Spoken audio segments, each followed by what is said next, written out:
Alrighty, welcome back everyone. We just talked about my top 10 players in the college football world. I think Jeremiah Smith leads the way in. Anthony, I tend to agree with you. I don't necessarily think he's going to win the Heisman next year. If any skill player was going to win it, I would lean on him for sure, but you got to assume a quarterback's going to end up having a huge year and probably steal that one from him. But let's get into a little bit of a weekend roundup because we got a lot of things to get to, and we'll roll through them pretty quickly. So I have a couple of minutes at the end to say a couple of words before I get out of here. But let's go ahead and jump into this, and we'll start with some coaching carousel news. Notre Dame has hired Chris Ash as their new defensive coordinator. This is a very interesting hire, one that not a lot of people expected, but he used to be the former head coach over at Rutgers for a short time, was the defensive coordinator at Texas at the end of the Tom Herman era, is a very talented head coach. And frankly, if you think back to that Texas era with Tom Herman, if he's hired a year or two earlier, Tom Herman might still be the head coach, or might not still be the head coach, but would have been the head coach beyond where he was at Texas because Chris Ash was putting together some really good defenses. He was putting together groups that were playing above their talent level, were doing some really incredible things, and absolutely were keeping them in games. And then you add the Marcus Freeman into this. I think it's a more than fine hire. I think it's a guy that brings a lot of veteran leadership to this team. A lot of guys will respect him there, and you still have Marcus Freeman to kind of lean on to give you kind of the defense overall, and then you just call the plays for it. Now, I do think it'll be a little bit Chris Ash taking over just a little bit, but at the end of the day, I fully expect them to still be a man coverage, one safety over the top type team that attacks very aggressively in the pass rush. That's just the way that Notre Dame is built. I don't expect them to go away from that, so I think this is a more than fine hire. I think it's a guy that could really develop into a great defensive coordinator and maybe not be quite as enticed to leave for a head coaching job as some other people out there.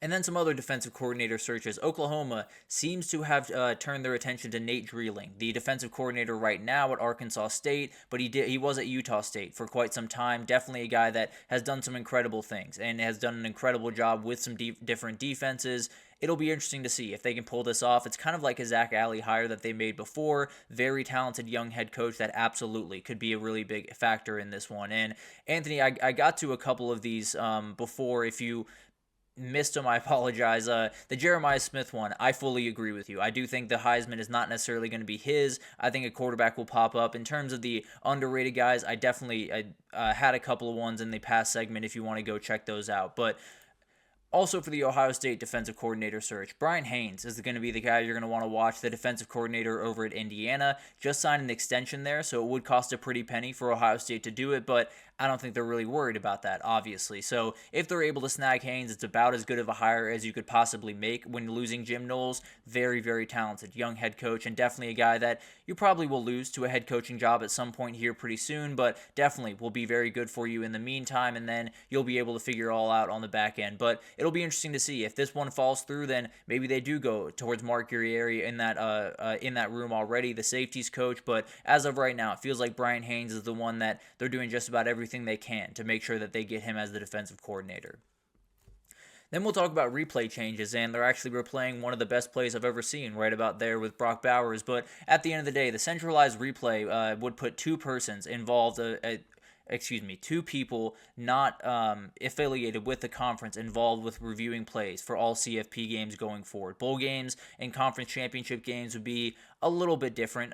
Bowl games probably would be added to this list. Non-conference matchups maybe in week 0 would be added to this list as well. So something to watch there. And it just should have been the reality before. You know, the idea that we were working with inside, you know, it was all ACC people, or it was all Big 12 people, or it was all Big 10 or SEC when you're covering an SEC game, just doesn't make sense to me. I'll be totally honest with you. It's one of those areas where in college football and in the NFL, really, it feels like a place where they cut corners where they really shouldn't. You know, they should have these guys be as equipped as they can possibly be, make sure that they have every single angle, make sure they have as many unbiased sources as they possibly can, but it's something that they just have to do. One way or another, they got to make these guys, I would argue, you got to make them full-time employees and make sure that they don't have to have jobs in the offseason and all that type of stuff, because then they can focus a little bit more on the actual reffing and definitely make this a little bit better of a product and deal with a lot of the rigged comments that you see all over the place right about now. So I think this is one of those things that probably should have happened about 5 years ago. Very happy that it's at least happening right now, and definitely one that I think it could have a huge impact on the future of the sport. And then ESPN did pick up the ACC deal through 2036. This is going to be an interesting thing to watch over the next couple of weeks because they got to make a lot of decisions in terms of how they're going to split up this thing going forward because they got Clemson and Florida State to worry about. Clemson and Florida State could very well be walking out of this conference here pretty soon. The idea, at least out there right now, is you'll push a little bit more money towards the Clemson, Florida State, Miami, UNCs of the world while taking a little bit away from, say, the Boston Colleges or the Wake Forests or a couple of those different teams, and the smaller teams would probably be okay with that because the stability of the ACC is much better than anything else, really. So that's kind of the reality that we're working in right now is the ACC has to keep those two entities involved because if they don't, the entire conference comes crumbling around them. And to do that, you got to take a little bit of money out of the pocket of some other smaller teams in the conference. And it's not ideal by any means, but the smaller teams really don't have anywhere to go. There's not a place for them to really set up shop. So whatever ESPN decides to do with this, whatever the ACC decides to do with this, I think it's just going to be in the name of keeping the conference a conference for as long as possible. And that's a very, very kind of upsetting thing, but definitely kind of the reality of this sport as well. And then we got transfer portal news. Hiro Kanu is a very, very talented young player that is committed to Texas. Defensive tackle over from Ohio State. He's a guy that Texas needs help on the interior of that defensive line. He's got 2 more years to really get going in. I think he's going to be a huge supplemental piece. Maybe won't be a huge player in 2025. I think in 2026 could be a downright star in that Texas defense. A lot of people in that Ohio State defensive staff really like this kid. He found his way out the door, and Texas got a very, very solid one. Jaden Thomas, the wide receiver for Notre Dame, found his way over to Virginia. Really like this fit. It's not necessarily the most flashy thing in the world or anything like that, but I'm very excited to see what Jaden Thomas can do as the main receiver on a team, and I think he's going to be a very impactful player. Now, I don't necessarily think he's going to light the scoreboard on fire or do 1,300 yards next year or anything crazy. I do think he's going to have a very, very nice year, and I think he's going to be a guy that so many NFL GMs want on their team because if you've seen this guy run block, it is a special, special thing to watch. But where would you rank Corey Heatherman to Miami and how it performs? Yeah, so that's kind of an interesting conversation around Corey Heatherman is I don't really know where I'd rank him in terms of hires this offseason. Jim Knowles to Penn State probably takes the cake overall, but that's a very, very close, maybe second, third. It's a very, very good hire over there at Miami, and I do think the question is, it's going to be better talent, right? He's going to have better talent around him. He's going to have more ability. He's also going to have to call more plays. Minnesota runs that very slow, kind of monotonous offense. Miami likes to run up pace. They like to do things very quickly. So it's going to be a little bit of a double-edged sword. You're playing with a ton of more talent, but you're also calling way more plays, and that can definitely put more strain on a defense that has gotten very comfortable, playing a couple of or playing a little bit more elongated game, not playing a ton of snaps, not playing a ton of drives every game. That'll be an interesting thing to watch. I think he's more than capable of making that team into a very, very good, solid defensive unit, but I do think there's a question of if he has to be on the field for 70, 80 plays per game, how quickly does that thing run out? But it's going to be really interesting to see what happens here. And you're right. The Big Ten badly wants to get some of these teams and badly wants to try to poach some of the ACC teams. The ACC and ESPN are doing just about everything they can to make sure that doesn't happen. It'll be a battle throughout the offseason. I can promise you that.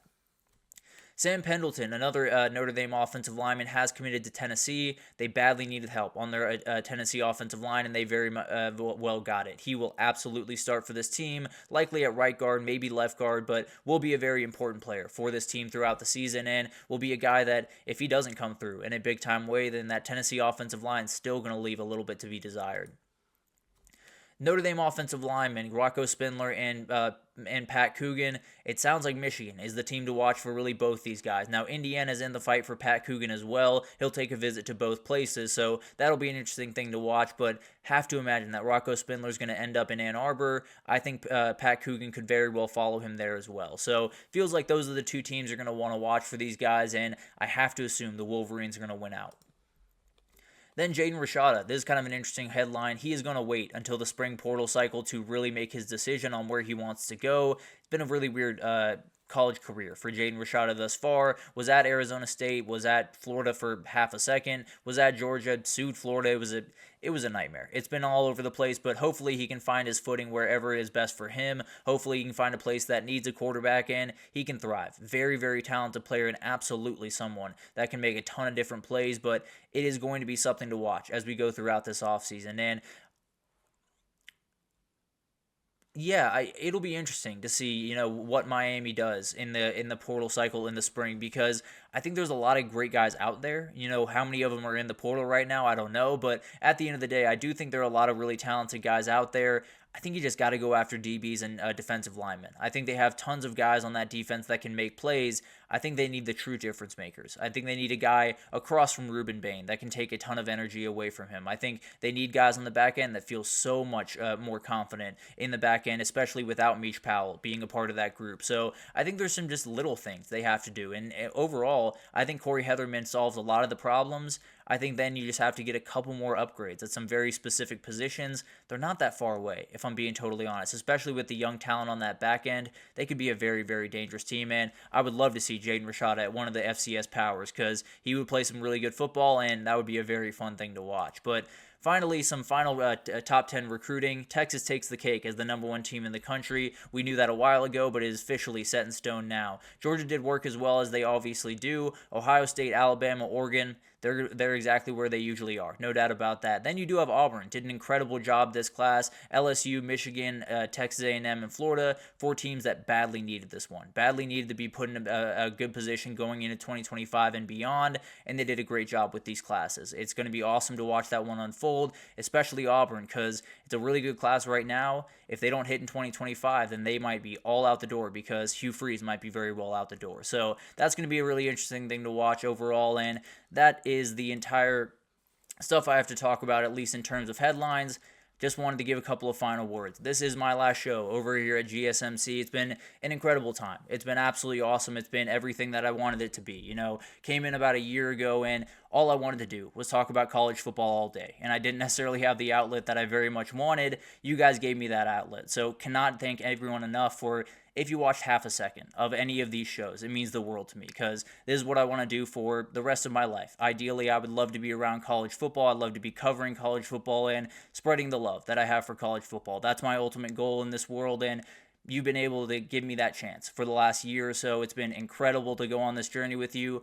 Was a crazy year. There's no doubt about that. So I got a little bit lucky that I got an absolutely insane year, maybe the craziest since 2007, but it's been an awesome time. It's meant the world to me. It's been one of the experiences that I will never forget and cannot thank everyone enough for watching along. Anthony, you're the man. It's meant the world to me being able to kind of go back and forth with you and talk football and do all the stuff that we all love to do. If you do want to follow me in my next part of my career, because I am not stopping in college sports, I am not stopping in sports media, because this is very much what I want to do for the rest of my life. But if you do want to follow me over on X, I am Bresee_Thomas. That's BRESEE_Thomas.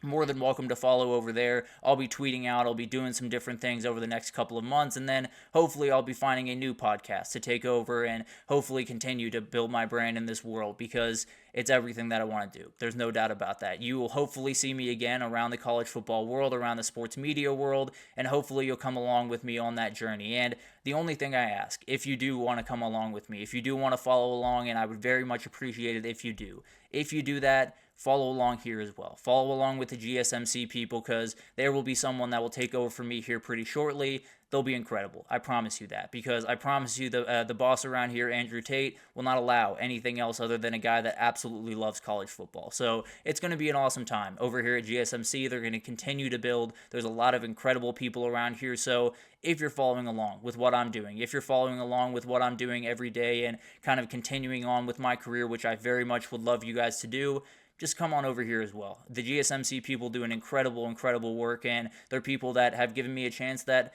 I very much love and I very much cherish, and it's meant the world to me. So cannot thank you guys enough. It's meant the world, and it's been one of those things that has ignited me even more to feel more empowered to go into this business, to feel confident as I do, and it's going to be awesome. So follow along with me as I go on to this next journey with in the sports media world, and hopefully this will not be the last time you see me in the sports media world. I'll be bouncing around, and you're more than welcome to follow along. Just follow along over here as well. But that'll do it for the GSMC College Football Podcast, brought to you by the GSMC Sports Network. Your support means a lot to us, so please remember to subscribe to the show, leave a positive review. It does make a huge difference. Also, follow us on Facebook, Twitter, TikTok, Instagram, all the social pages for all the content and updates you could possibly need. We got great people covering every single sport you could possibly want in the world.